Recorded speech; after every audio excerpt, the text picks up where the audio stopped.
Okay, so remember we talked, many of you will remember this story of Julie, who had so much stress. She and her daughter were living together, and and they were fighting constantly. And Julie had blood sugars just off the charts, uncontrollable, with 4 medications and injecting insulin, could not get her blood sugar down until her daughter moved out into another apartment, and then they became best friends. Hi mom, how you doing? And then her blood sugar went down to normal, and she never had diabetes in the first place. That really all she had was this stress induced diabetes. Okay.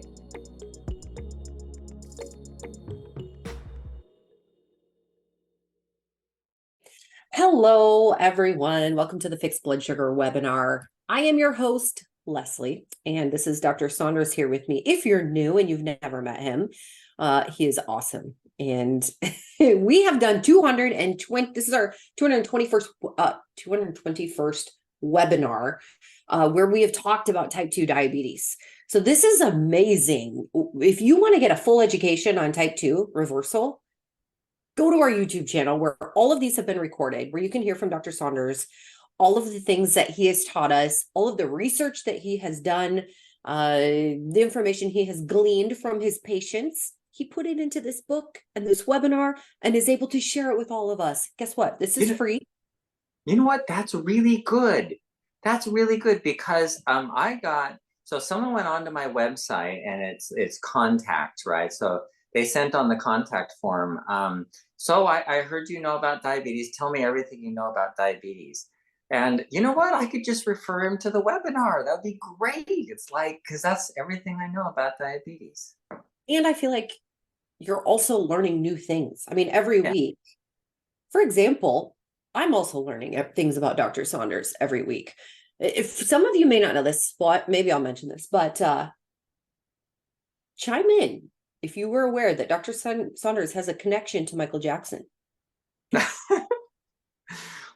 I told my kids about that the other day, and they were like, "What?" So Monty, I haven't seen Monty's test results yet. Oh yeah, I haven't gotten an email about that yet. We'll have to ask him. And then he also told me he had a relation to the Bush family, meaning the Anheuser-Busch family, I think. So, we were talking about Busch Gardens, and that came up.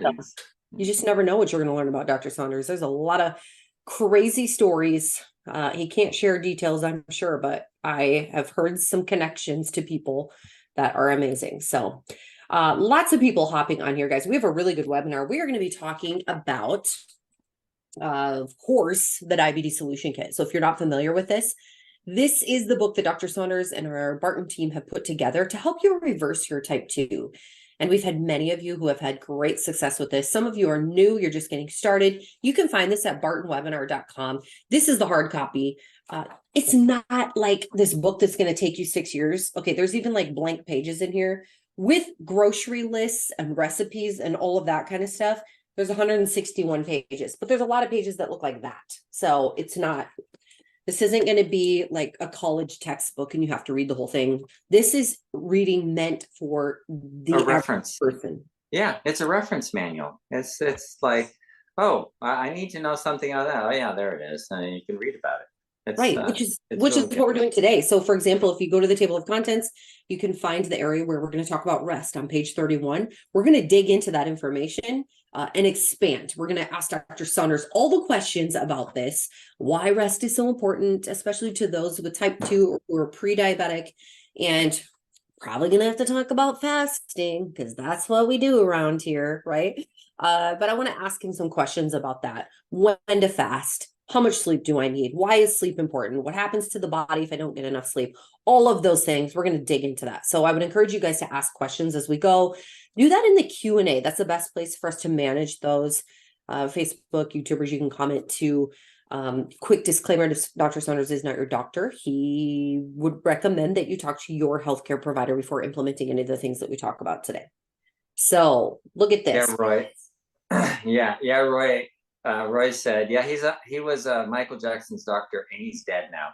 So, okay, good point. So I will not bring all this up But do you want, this is how my discussion started with my son, who was 14. He said, you know, there's a lot of people who believe that Michael Jackson is still alive. And I said, I have a lot of questions for Dr. Saunders right now, but I'll wait. So never contacted me, so I have no idea. Okay. So think about that though. Let's just think about that. Okay. I said, that's why Dr. Saunders is so secretive. He won't give us any information because he probably knows. Okay. Here we go. Oh, look at this. Lots of our friends are here. So, Fred, you know what though? I started realizing, I was saying about this. I always say the Ungers or the Ungers. I'm not sure how to pronounce that the right way, but is it Fred and Jeannie or Jean? I've seen them on video, but I can't remember how to pronounce your name. I'm so sorry. I think about that every webinar. So now I've asked you. Okay. Oh, Eric's here from Minnesota. We're going to see Eric next week. That's going to be fun. We have a team gathering, so I'm excited about that. And in fact, guys, watch your emails. I sent a message to Joe. I don't think we're going to be able to have this webinar next week because we're all traveling. You will get a notification if this gets canceled, which will be a bummer, but I think we'll all be on flights at the time of this webinar. So just letting you know. Fine. Yes. Okay. Monty is on here. Email us, Monty. Thomas is here. I'm new to the program. I'm a cousin of Fred, and he wrote it Jeannie. So maybe, okay, in Salt Lake City, they recommended the program to me. That is so awesome. Awesome. Welcome, Okay. Thomas. Yeah, just like Felix Unger, The Odd Couple. Yeah, that's it. Oh, this is awesome. Okay. Let's see. Hi, Dr. Saunders and Leslie Gale from Canada. Hello, Terry's back. Oh, Monty got his stuff today. Had to redo them. Awesome. Send them. Jesse also has a connection to the Bush family. You could be cousins. Hey, my cousin, my long lost cousin Jesse. My daughter is 11. I remember when she was little. It was like anybody we met. Oh, are they my cousin? Sure. Yes, they're your cousin. Okay. Oh, someone loves your tie today, Dr. Saunders. Oh yeah, it's actually my wife's tie. Thank you. It's great. Nice. Okay. Okay, we're getting questions already. Let's dig in. Let's get started. So we're going to go ahead and talk about rest. Why, Dr. Saunders, is rest so important for someone with type 2? Okay, so remember we talked, many of you will remember this story of Julie, who had so much stress. She and her daughter were living together, and and they were fighting constantly. And Julie had blood sugars just off the charts, uncontrollable, with 4 medications and injecting insulin, could not get her blood sugar down until her daughter moved out into another apartment. And then they became best friends. Hi, Mom, how you doing? And then her blood sugar went down to normal, and she never had diabetes in the first place. That really all she had was this stress-induced diabetes. Okay. Why do I bring that up? Because sleep is really important for lowering stress.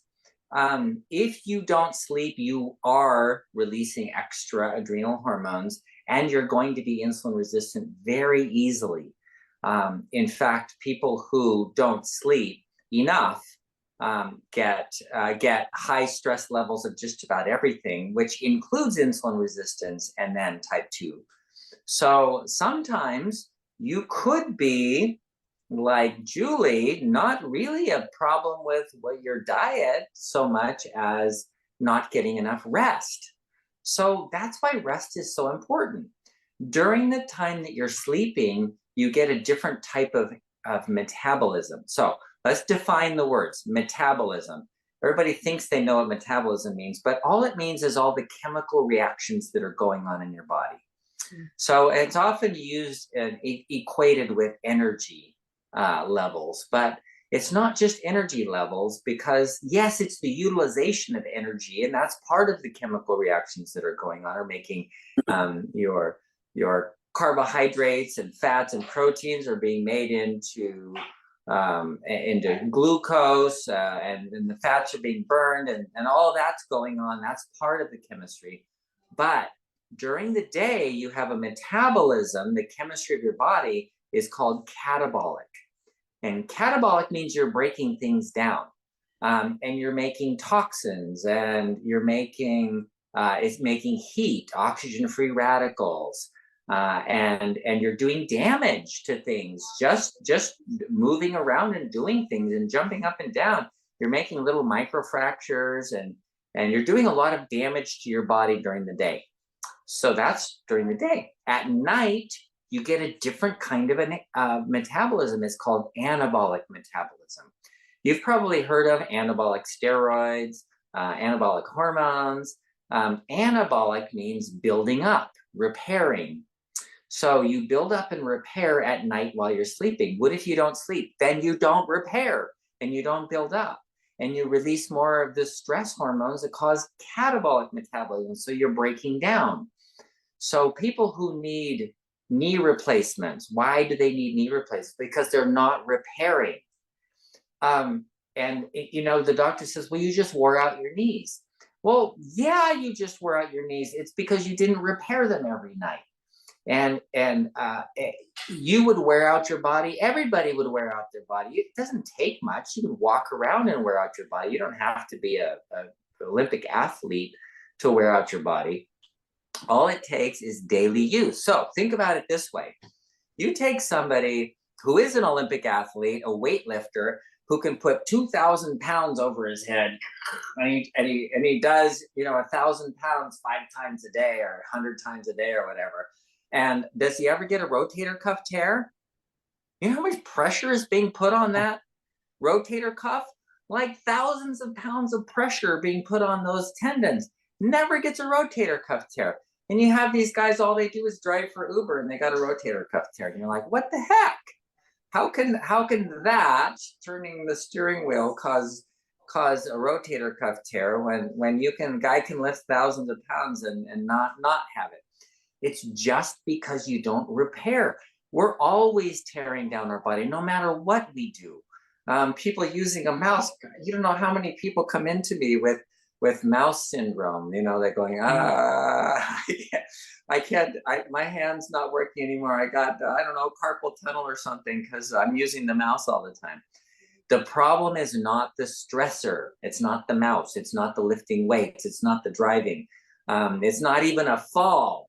That's not the problem. The problem is you're not repairing at night. So you repair your body, you repair your brain, you repair all of your tendons and ligaments and nerves, and you repair your metabolism at night while you're sleeping. So that is something that's really important for people who have type 2, because what we're trying to do in this program of reversing diabetes is to say, okay, you currently have diabetes. We want you to not have diabetes. Okay, that's reverse it. So you're going to do this and do this and do this. But what if you never sleep? Then the stress never goes away and you're always catabolic and you're not repairing. You're not repairing your metabolism. So we've had a lot of people on this webinar who say, gosh, I've been doing it for 6 months. What the heck? Why isn't it working for me? Well, one possibility is overly stressed, creating a lot of cortisol, which mediates the catabolic metabolism, and also makes you resistant to insulin. And it's really hard. Like Julie, you can't overcome those hormones on 4 medications and injecting 200 units of insulin. And Julie could not get her blood sugar under 200. And that was just because of the stress that she was under. So if you're not resting, you're not repairing. That's the point of all this. So make sure you get enough rest. Now, let me stress you out a little more. You have to sleep, and you have to sleep by 10 o'clock at night. So now you're gonna go to bed at 10 o'clock and go, oh no, I'm not sleeping. Oh no, I'm not sleeping. And you're gonna get really frustrated and get up and pace the floor because you're not falling asleep, and now you're gonna have diabetes for longer. Okay, take a deep breath, meditate, turn off the lights at 9 o'clock, take melatonin if you need to. Magnesium is often really helpful for relaxing as well. There's all kinds of herbs. I've had people tell me that they take the sleepy time tea, lemon balm, ashwagandha, and with herbs and various things. These are okay ways to sleep. Let me tell you what's not an okay way to sleep. Ambien, Belsomra, Xanax, Ativan, Halcyon, all of the medications, the prescription drugs for sleep, are really bad. And here's why. They knock you out, but they don't give you sleep. They don't give you rest. They don't help your body rest. So what's really important is that you get enough sleep. And ironically, the over-the-counter sleeping pills like Sleep Ease and Unisom, those are actually okay. They don't interrupt your sleep cycle or sleep patterns like the prescription sleeping pills do. Did they become addictive? Well, they become addictive only in the sense of I'm not sleeping. I haven't slept in 6 months. And then I take Unisom and I'm sleeping every single night. And then if I stop taking it, guess what? I'm not sleeping again. I need it to sleep. So if you call that addiction, yeah, because it's a need. Yeah, in a sense, yes, but but it's still just you're not sleeping. That's the point. But the over-the-counter sleeping pills do cause are related to Alzheimer's, dementia kinds of problems because they deplete your acetylcholine in your brain, so your memory systems get bad over a long period of time. So it's not a good idea to take antihistamines for sleep for long periods of time. If you take them occasionally, that's okay. So what are some of the different ways, I mean, we're kind of talking about this, things you could be doing during the day in order to sleep well? Would exercise, for example, be something that someone should really focus on in order to sleep well?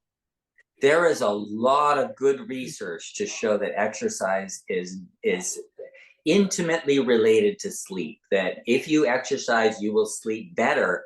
And even if you don't sleep as much, you will have more deep sleep, more restful sleep. You'll have a better sleep if you exercise during the day. Absolutely, exercise is a great way to get good sleep. And I know you talk a lot about the 6-10 reset, which means stopping eating at 6 o'clock. We talk about the benefits of why an empty stomach is so good at night, but also I would think that it gives your body time to not have to focus on digesting food, right? So that you can sleep better, right? So that should help you to sleep well. Yeah. So digesting food is a catabolic state. That's a catabolic activity. And that prevents you from going into the sleep mode of anabolic metabolism. So you actually impair your sleep. And I've had a lot of people tell me, oh my gosh, I can't go to sleep on an empty stomach. I got to eat something and I go to sleep. Well, that's a different issue. You know, people, when they eat certain things, especially like a protein with a carb with sugar, they get some tryptophan, and tryptophan is made into 5-HT, which is made into 5-HTP, which is made into CP5-HT, which is made into melatonin. That's what I was trying to get to. So people get sleep. So they eat something, they get sleepy because they make melatonin. You know what? Don't eat anything, have an empty stomach, and you can take melatonin and get good sleep. And melatonin is actually not bad. It's a hormone that is not just a sleep hormone. It has a whole bunch of things. It's made in your skin to make melanin, the pigment in your skin. It's also it's also in your intestines. It's used in your intestines. It's a neurotransmitter for a lot of different things. So you can take extra melatonin. That's fine. And then you don't need to eat before you go to bed. Have an empty stomach. Take some melatonin. And then you'll get anabolic metabolism and you'll be able to repair. Your diabetes will get better, and we'll get world peace. Wouldn't that be great? It does sound great, but I think the big key, and I wish that I would have known this as a teenager or in college, if you can look at sleep as being a way to repair, you will focus on sleep a little bit more. And so hopefully you guys now are feeling a little bit more encouraged about making sure that you value your sleep. There's another thing that we have in our book. I want to talk about this a little bit. It says loss of sleep also reduces the level of leptin in the body, which is a hormone that acts as an appetite suppressant. Who knew? Yeah. So another reason to get some sleep. Yeah, it makes you more sensitive to leptin. You can actually be leptin resistant. There are people who put on weight just because they have no satiety, they have no end point, they have no stop mechanism for eating. Do you know that's why pigs are pigs? Is because pigs do not make leptin. Or they do make leptin, but they don't have any receptors for it. In other words, it doesn't produce satiety for them. They don't feel satiated. They don't say, oh, I've had enough. There's no enough for a pig. Well, people who start getting more and more leptin, and they get leptin resistant, just like you can be insulin resistant, you can be cortisol resistant, you can be resistant to all these hormones, adiponectin. You can be leptin resistant, and then you have no stop mechanism. You just keep eating, and there's no sense of I'm done. There's no done. Wow. I found or have read some similar research on artificial sweeteners that almost act that same way, that they just make you hungry all the time. So that's so interesting. Yeah, that's what the appetite suppressants were doing, and that's why a lot of them were taken off the market. And there was a fen, for example, that was being used a lot. And people, while they're eating it, while they're taking the medication, they're not even hungry. Stop eating. But as soon as you remove that stimulant, that leptin stimulant from the hypothalamus, all of a sudden they're super hungry, and they're like, and they have no stop mechanism again. So. Wow. It wasn't a good long-term solution. Okay, so taking this information that we know now, let's kind of walk through the day. The ideal day? We get up in the morning, and what is the first thing we should be doing in the morning? Should we fast? Exercising. Okay, so exercise before we eat? Yeah, I always exercise before I eat because, well, no. Okay, first thing I do is I have meditation and prayer and scripture study. And then I exercise, and then I eat. So that would be why that? Because I get up really early, and so I wait to exercise till like between 6 and 7 in the morning, and then I come back and eat, and then I get ready for the day and do the rest of the day. But the exercise while your stomach is empty is a great way to use up all of the glycogen that gets stored in your muscle cells, so that you can have really good insulin sensitivity. Is that something to be concerned about with someone that has type 2 blood sugars doing crazy things or anything? Well, it's not going to do crazy things. So that's the advantage of exercising while you have an empty stomach, is that your muscles don't need insulin to bring glucose in. So if you're starting to exercise, then your muscles will open up and bring glucose in, and you don't have to use insulin, so you don't become insulin resistant. You don't release insulin like when you eat. And then what happens is that makes all of your cells more sensitive to the insulin. So then afterwards you go eat, and all of your cells are sensitive, so you've got these cells with a whole bunch of insulin receptors on going, okay, I want more. And then so they just sucks it up, and then you don't have these wild swings in blood sugar. Okay. So guys, again, this is the Diabetes Solution Kit. And in this, we talk about the correct way to eat to reverse type 2. Now, this isn't the only option for type 2 reversal, but this is probably the most simple way to do it, I would say. The plan really is to stick to under 20 net grams of carbs per day when you're in phase 1, when you're first starting. And so you're going to eat breakfast in the morning. If you want to keep it simple, stick to maybe 7 grams of carbs if you're going to eat 3 meals a day. And Dr. Saunders really recommends that you eat in the morning. Many people like to fast. And why do you recommend morning eating? Okay, we've been talking about catabolic and anabolic metabolism, right? So catabolic metabolism was where you're breaking down, you release cortisol. The best time to eat is when you release that cortisol, because that's what gets things going, gets your metabolism going. And you need to have the food at that point, because that's the catabolic metabolism, because digestion of food is a catabolic activity. You don't want food you can't eat and be anabolic. So you really want food in the morning and not in the afternoon or in the evening. So if you're going to eat one meal a day, breakfast. You're going to eat 2 meals a day, breakfast and lunch. That's the best way to do it. And multiple studies have been done on intermittent fasting. When's the best time? And Sachin Panda's research, you can get YouTube videos, you can watch those. And he showed early morning meals are a better way to go, and don't eat in the evening. Okay. Let's also ask, when is the best time to check your blood sugar then in the morning, or throughout the day? What do you recommend? The best time to check your blood sugar is like when you first get up. Okay. That's in the morning.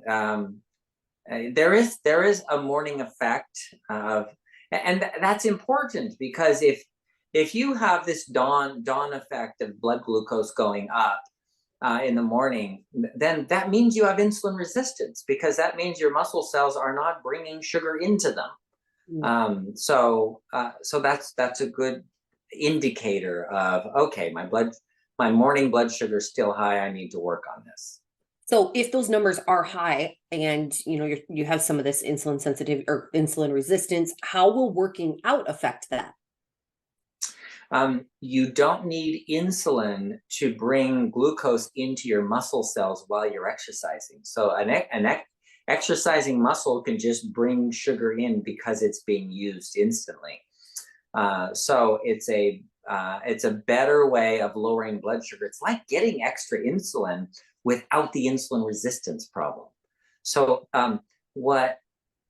if you look at some of the drugs like glipizide and glyburide and most of the incretin medications, a lot of the medications for type 2 diabetes cause an increase of insulin, so that because there's more insulin, then it's going to bring more glucose into the cells. But a better way is to exercise. You bring more glucose into the cells, lower your blood sugar, and reduce your insulin resistance. Whereas with the medications, you increase insulin resistance by bringing it in and not exercising and using it up. Okay. So I'm just trying to help you guys kind of think about how you can maximize your day here. So if you know you have 20 net carbs, you're going to eat 2 to 3 meals, plan in advance to have those spread out through your day. You know when you're going to take your blood sugar and check it, try to get some sort of exercise in there. If you're not sure what to do for exercise, guess what? We've done a lot of webinars about it. So you'll be able to go listen to those. It doesn't have to be like go to the gym and lift as heavy of weights as possible. Like there are a lot of options just to get moving, get your muscles moving. And what was the other thing? Oh, and then the goal is to not eat after 6. So you're setting your day up well that way so that you can get good sleep, which in return will help your blood sugar numbers, right? So it's just kind of this cycle if you can get into it. And eating the right foods, following the diabetes solution kit, I just think you're setting yourself up really, really well. And if after that you're still having problems, we've talked about different testing things that you can do. And we want to hear from you too. Come back on the webinar, do this for the next couple of weeks and tell us how it goes, how you're feeling, what happens when you stop eating by 6 and you're in bed by 10. What are you noticing? We'd love to hear your feedback.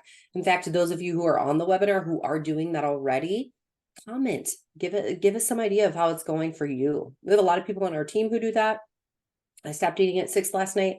I think I was in bed before 10, actually. I was exhausted. So I actually practiced that yesterday too. So anyway, we're getting a lot of questions. So we're going to try to dig into as many of these as possible here. Rayanne said, I successfully completed my second fast for 102 hours. However, When I started eating again, my blood sugar seemed to hover around 200. Okay, my first question is, what did you eat when you started to eat again? I'm just curious. I didn't eat yesterday until it went below 150, but that was 28 hours of fasting. Could something else be wrong? I have another 72 to 102 hour fast planned for next week. Wow, good. Oh, fasting is great. And why does it go up to 200? Yeah, that's a good question. So what are you eating? There's something there.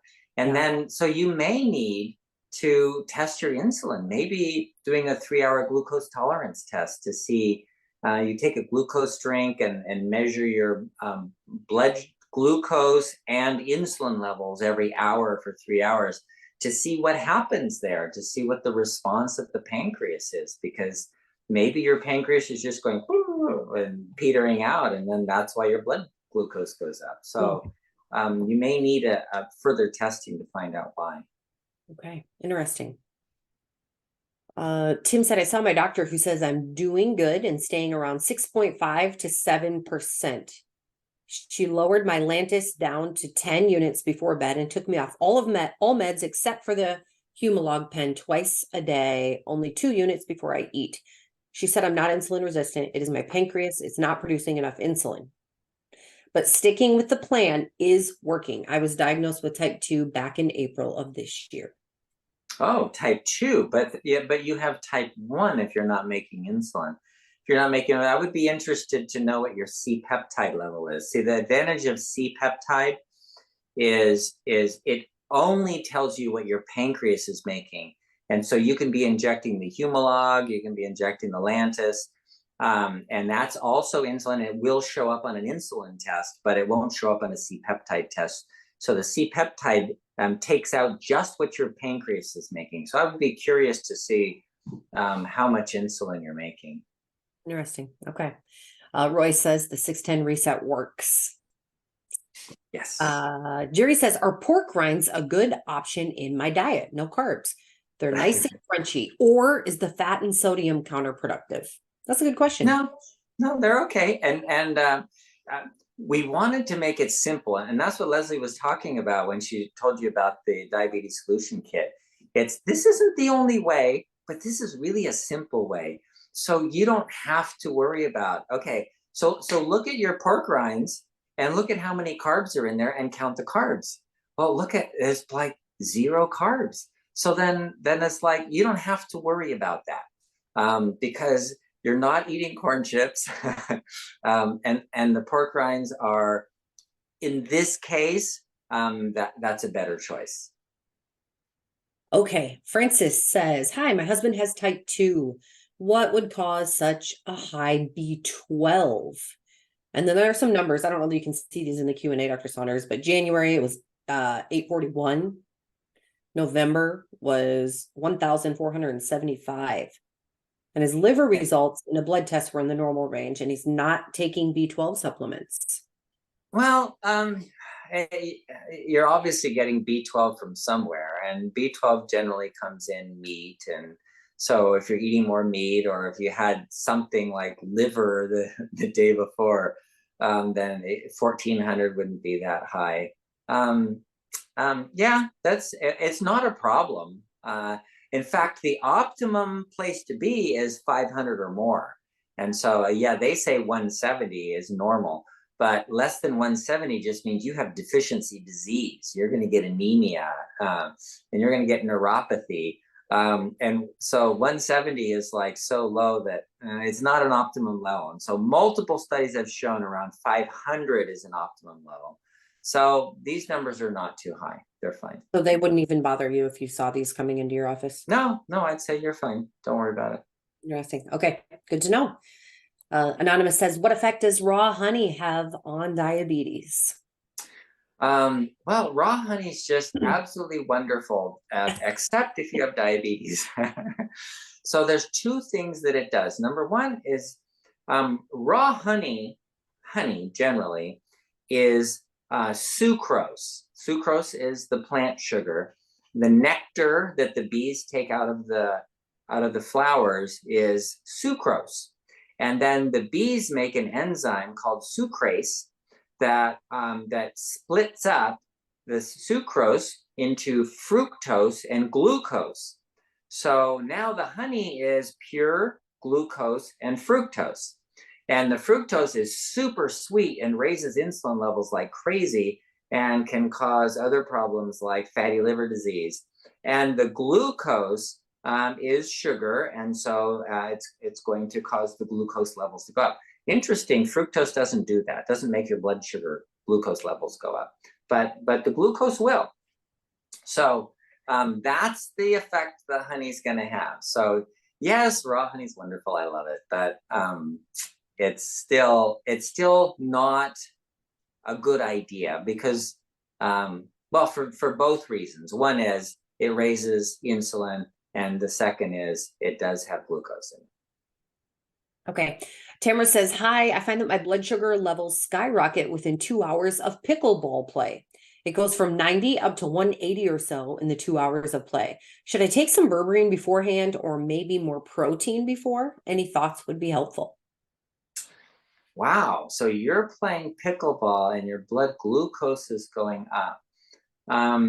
So that may indicate that your pancreas is making extra glucagon. Glucagon tells your liver to put out extra glucose, either by breaking down glycogen or making protein into sugar. So you might be making protein into glucose.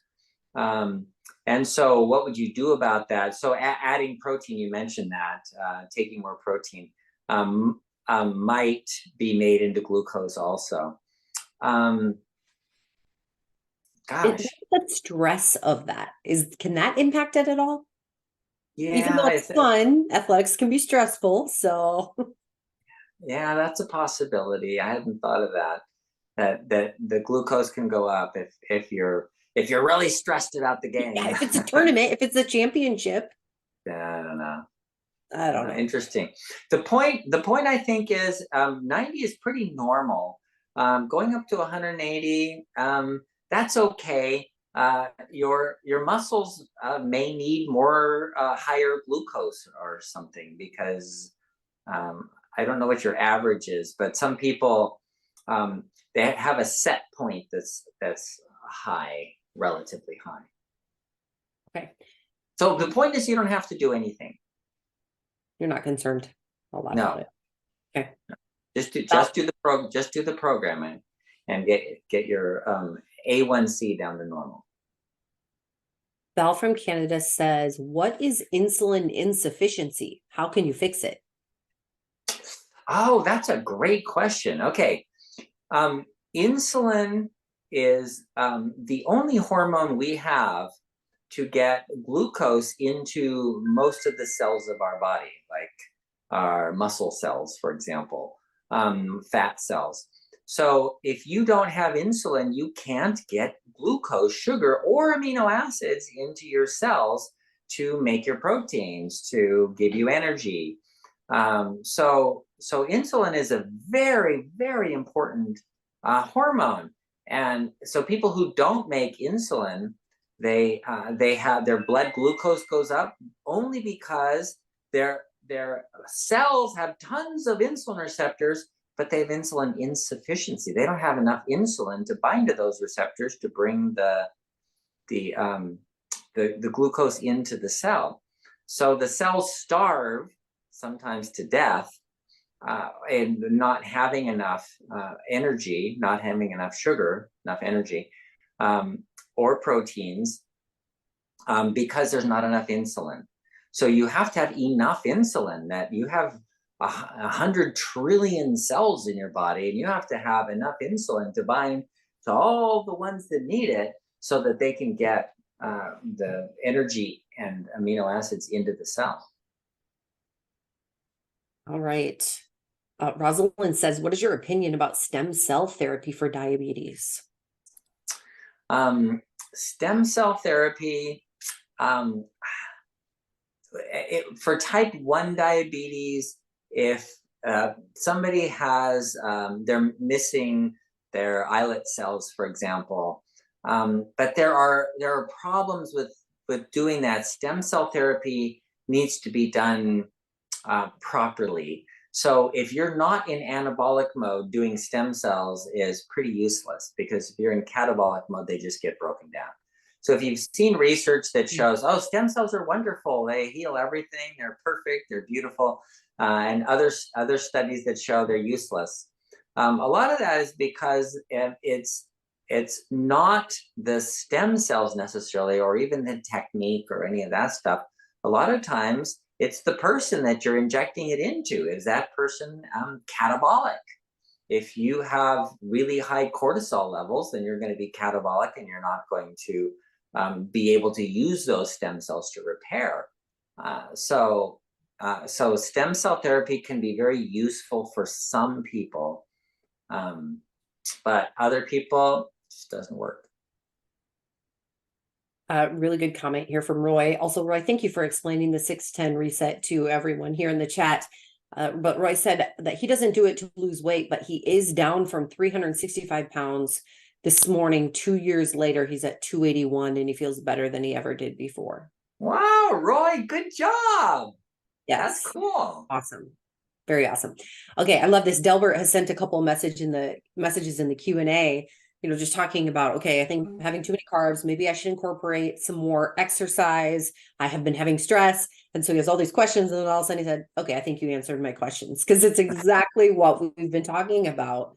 Sleep, stress, sticking to the low carb. You know it, Delbert. You know it. You're doing it. You can do it. Okay, so let me see here. More questions. Great question from David. Is the time of day that you sleep important? My wife stays up until 1 a.m. or so, addicted to her cell phone, and then sleeps late. Is that damaging? Okay, well, we've already answered that question too. The sleep part is very important, and in order to get anabolic and be in anabolic mode, you need human growth hormone. Human growth hormone is released at 10 p.m. Why 10 p.m.? Because that's when the cortisol reaches its lowest point. You can't have both cortisol and human growth hormone at the same time. It's an either or situation. Either you have human growth hormone or cortisol, but not both. So if you push past, if you like 9 o'clock, you're getting tired, a little drowsy, and you push past it and you get a second wind, you've just released a whole bunch of cortisol, and now you're not going to get any human growth hormone, and you're going to be catabolic. And even if you sleep, you're going to be catabolic. So just because you're sleeping doesn't mean you're anabolic. You really need to be asleep by 10 p.m. And go and look on Sachin Panda website. There's a lot of videos that he's done on that. And he talks about circadian rhythm and why it's so important that you be asleep by 10 p.m. Okay, so these are some questions we get quite often here, but Thomas says, my primary goal is diabetes reversal. How much am I hurting myself by drinking 1 or 2 cans of Diet Coke a day, or putting a squirt of stevia in my iced tea? Okay, neither. So the Diet Coke, multiple studies have shown people gain more weight with Diet Coke than with regular Coke. So if you were going to choose one, you're probably better off choosing a regular Coke. But then that's got a lot of sugar. That would be counterproductive too. And then the stevia, you know what? I guess some people tolerate it, but most of the people that we've talked to, people on our webinar here, I've had several patients that have not been able to get their blood glucose down if they're using stevia. So, it just, anything that tastes sweet is counterproductive at this point. Chris says, is stevia inflammatory? No, not, how, like the way sugar can be inflammatory, it can cause inflammation. Stevia doesn't, that I know of, doesn't do that. It's actually been studied in a lot of different things. Stevia leaf extract can, it's like an antiviral, antifungal. there was something else about it. Anyway, yeah, it's useful for various things. Inflammation, things that you think might cause inflammation. So I think it would be anti-inflammatory in a way. You can try it out in phase 2.5, 3. You can your body responds to it. I love this. Tamara says it's astounding how much knowledge is in that head of his. I agree. Thank you. I think. Tamara was also the one that, I hope I'm saying that right, it could be tomorrow, but is also the one that plays pickleball. And she said, I'm very competitive. It is fun, but constant play. My new average is around 90-ish. And A1C is 5.5. Wow, 5.5. That's great. That's good. Yes. Okay. David said, I'm 86 and have limitations on exercise. I use a recumbent bike, but only for about 10 minutes with moderate resistance. How can I enjoy the benefits of exercise? Oh, whatever you can do. Just whatever. The recumbent bike, excellent. That's excellent exercise. Enjoy that. Enjoy walking. Whatever you can do is great. Or whatever you enjoy. Will neuropathy decrease as your sugar levels go down, and can neuropathy be cured? The cause of the neuropathy is not directly the blood sugar, it's indirect. It's really the insulin resistance that causes it. And so as your blood glucose goes down, your insulin resistance goes down, it can help neuropathy, but in the studies that we've seen, that it doesn't fix the problem. In other words, the neuropathy doesn't go away. But there have been several studies that show benfotiamine and alpha lipoic acid, each of them tried separately, do help neuropathy to go away. So that's why we have the Nervala supplement. The Nervala supplement is supposed to work with you as you get your insulin resistance down. Then you can get better blood flow and repair those nerves. Okay, Glenn had asked this a couple of weeks ago, but he hasn't been back. When he lost 50 pounds originally on this reversal program about 3 years ago, he has found that to this day, his hands are always cold. Any answers for that, or any reasons that you could think of? That may be a different issue. If it's just your hands, then that might be Raynaud's phenomenon, it's called. And all it is really is the autonomic nervous system constricts the blood vessels going into your hands. And some people have cold hands all the time. Another thing to consider would be a thyroid issue. If your thyroid is low, then you'll tend to get cold. And as your body gets cold, your hands, the blood vessels will constrict in your hands and you'll have ice cold hands. So those are things to think about. Other things, if you've lost a lot of weight, you just might have a lower metabolism, which is what happens with low thyroid. In which case, then you would do the Wim Hof method to train your hands to warm up when your body is cold, so that you can actually, you train your body to make more heat, is what it is. So my husband does. He actually has Raynaud's, so that is what he does. He does the Wim Hof? Mm-hmm. We have a cold plunge. He uses Does it work? He finds a lot of benefits from it. I guess, I don't know specifically just for his hands. He probably hasn't even noticed because we're just entering our winter season here. Yeah. So we'll see. I don't know. Well, that cold plunge I'll has let to you know. be pretty cold by now. It is very cold. In fact, so I'm in South Dakota, but it's 50 degrees this week, and that's just fine for him. So, yeah. John says my sugar has been mostly holding between 180 and the mid 200s. Then it started staying in the higher 200s. Then in the past 14 days, it's been in the 300s, and this morning was 414. Other than Thanksgiving and desserts, no other diet change. I've also lost 5 to 6 pounds over the past 2 weeks. Uh-oh. Okay, blood sugar going up and weight going down is not a good sign.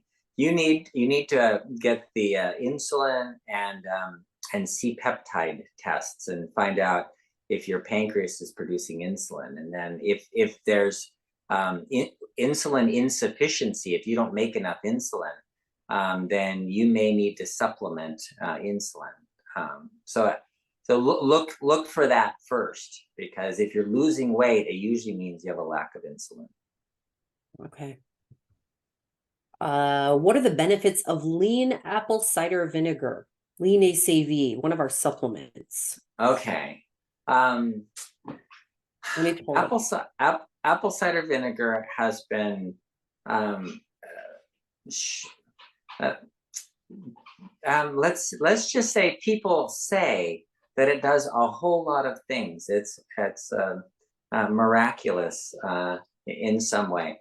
But we actually started with apple cider vinegar in this at Barton Publishing. Our very first, I think it was the first one we published, was on acid reflux and how apple cider vinegar helps the acid. And there's a good reason for that. The apple cider vinegar is a weak acid that neutralizes some of the strong acid in the stomach, and so that you don't have as much acid reflux. It also inhibits acid production. So it can affect the acid production in the stomach. And the idea of lean ACV is that there's other things in there like fiber to help to make you not so hungry. So you're not producing acid all the time. You don't need to eat all the time. Some people eat because they have this constant level of acid and they want to push down the acid, so they just keep eating and eating things. And the lean ACV helps that. Right. What do you think about using earthing and grounding for decreasing inflammation? That's very interesting. I did some research on that. So earthing or grounding, the idea is you build up all these negative or positive ions, actually, and you need to touch something that is of the earth to ground you, and to take all those, to give you the negative ions, which are actually the good ones that you want. I know it sounds negative, right? But those are the good ones. So anyway, we in our world, we're always insulated, and nobody goes outside without rubber-soled shoes on that they can't touch the ground. Nobody digs in a garden anymore. You put rubber gloves on so you never touch the ground. So people don't touch the ground. Does earthing or grounding work? Well, I've had people tell me it works. I've had people tell me it makes a big difference. I've had other people tell me that they took a mat and put it under their desk so she could work with bare feet on the desk, and it actually has a wire going to a ground. So I guess there's other ways to do it, but yeah, people have told me it works. Francis is asking, let's see, in January 2023, my husband's hemoglobin A1C was 104, non-fasting. He was told that he was type 2. Would this be correct? So hemoglobin A1C was probably 10.4. Okay. 20 to 40. Yeah, Non-fasting. Darn. So the A1C is percent, and the normal 20 to 40 doesn't fit with that, because the normal A1C is between 5 and 5.5 would be unless that's like a insulin. I don't know. No, so typical numbers for hemoglobin A1C, optimal is what, 5? Oh, millimoles per mole. Oh, I don't know how to convert that, millimoles per mole. Okay, so here's the point. A high hemoglobin A1C that's double the upper limit of normal. So more than double the upper limit of normal which would put somebody at a A1C that we're used to, millimoles per gram or per milligram or whatever it is, would be 10, something like that. Okay, or even 11 or 12. Yes. If your hemoglobin A1C is that high, then absolutely that would be. It could be type 1. We don't know. You'd have to check the insulin to find out. But that's definitely in the diabetes range. Okay. Milligrams per deciliter is what we use. This is millimoles per mole, and I don't know the conversion. Okay. Someone had asked, let's see, is there a treatment for Raynaud's? Interesting. Yes, there is actually, and it's kind of similar to the Wim Hof thing. Really? This was 20 years ago, 30 years ago, they did this study where they took people who with Raynaud's disease, and Raynaud's disease is where it's painful, like the blood vessels constrict in the hands so that it cuts off the circulation and it turns white and blue, and sometimes even gets gangrene in it. They have to take and amputate part of the finger or something like that. It's like that bad. So they took these people that had Raynaud's disease, and they went in shorts. They went into a grocery store refrigerator, and their only source of heat was a bucket of hot water, warm water, that they could put their hands into. So they put their hands into the warm water, and the autonomic nervous system goes, "Oh, that's my source of heat." And as the center body cooled down, the hands were the only thing warm. So the autonomic nervous system dilated the blood vessels in the hands, and it was a training process, and it actually worked. They stopped getting Raynaud's disease. So yeah, something like that. It's wintertime. I don't know if it's snowing where you are. It's not where I am. But if it's cold outside, you can have a bucket of warm water and have your hands in the warm water as your body is shivering cold. I don't know if that would help. That's what I said. I told my husband, I don't think we need a cold plunge. We can just go outside. It's the same thing. There you go. Okay, I think that's it for today. Oh, you know what? Francis said they are in New Zealand. That's why they're using the different measurement or whatever. Oh, yeah. The millimoles per mole. Yeah. Yes. All I heard was mole, so I wasn't sure what that was. Right. It's very new to me. So this is good. This is why we love these webinars. We're always learning. So a mole is 6.02 times 10 to the 23rd atoms, or molecules in this case. Wow. Okay. Thank you. All right, Dr. Saunders, thanks so much. We'll see you tomorrow at the Healthy Heart webinar. All right. See you tomorrow. Right, bye. And thank you guys all for hanging out with us. You can check out bartonwebinar.com. That's where you'll find more information about these webinars, a link to our YouTube channel where you can watch all of our past webinars. And of course, there is information there about our most common asked questions. Dr. Saunders answers all of those. And so I think you'll find a lot of good information. If there's something that you want to purchase, whether it's supplements or maybe it's the diabetes solution kit, you can do that there. You want to use code webinar25, one word. It will save you 25% on anything that you decide to purchase. I think that's it. All right, everyone. Thanks for hanging out.